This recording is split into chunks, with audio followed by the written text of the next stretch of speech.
Nagpabiling prestiyosong show ang giatangan nga Miss Dapitan 2023. Mas gipabongga ang production number ni ini. Di nagpakita sa ilang kahanas pagrampa ang 12 ka mga kandidata gikan sa mga nagkadiiyang buhatan o pribadong sektor suot sa ilang casual wear.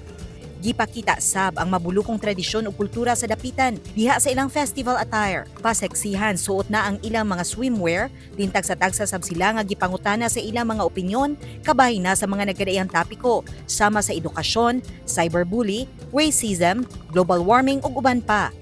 Gipakita sab nila ang ilang katahom diha na sa ilang evening gown ug giharana sa aktor, singer ug dancer nga si Wilbert Ross. Second runner-up og People's Choice Award si Mary Angel Canya sa Department of Education. First runner-up og Miss Friendship si May Angelica Kaidik sa Liga ng mga Barangay. Miss Dapitan Heritage 2023 si Kyle Erica Saicon sa Vice Mayor's Office ang sangguniang panlungsod din halos gihakot ni ini ang tanang mga special awards.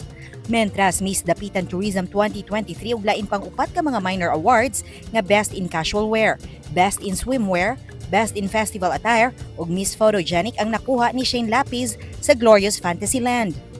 O gikoronahang Miss Dapitan 2023 ang pambato sa Dakak Resort and Properties ug Best in Evening Gown si Ashley Nicole Epo.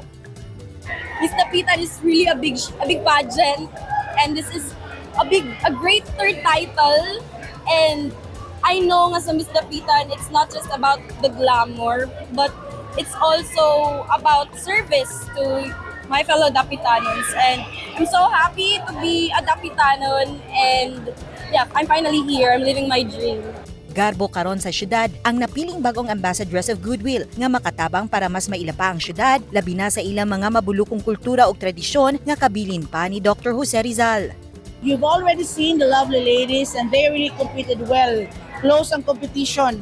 So, it's actually the comeback of Miss Dapitan, and we're so glad that the production really went well as the flow of all the things in the program.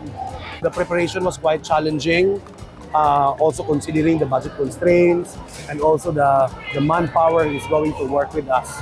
No?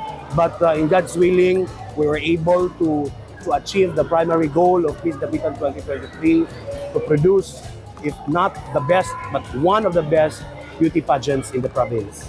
Tutukan sa bag-ong napiling Ambassadress of Goodwill ang pagpromote diha na sa ilang heritage tourism, sports tourism, film tourism ug uban pang mga proyekto nga may kalabutan na sa natad sa turismo. Dina Jestro, Newsline Philippines, Province of Zamboanga del Norte. Stay safe.